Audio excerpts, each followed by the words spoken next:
Bismillahirrahmanirrahim. Alhamdulillah, segala puja dan puji hanyalah bagi Allah Subhanahu wa ta'ala yang telah memberi berbagai nikmat karunia ke atas kita.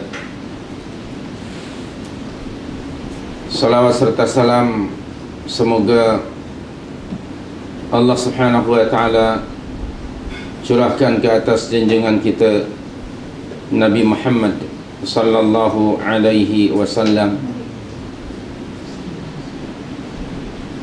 dan ke atas ahli keluarganya, para sahabatnya, dan sesiapa sahaja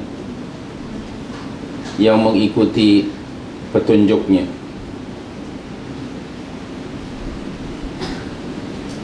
Hadirin hadirat hafizakumullah,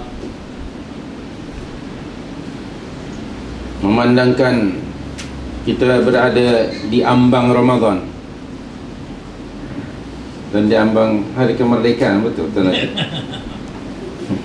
di ambang Ramadan, maka kita ingin membincangkan pada malam ini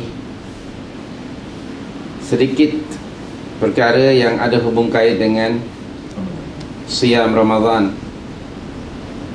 Yang ini pun ibadah siyam adalah salah satu ibadah yang diwajibkan oleh Allah untuk membersihkan jiwa kita, mensucikan jiwa kita dari berbagai kotoran yang bersifat empirik, bukan yang fizikal.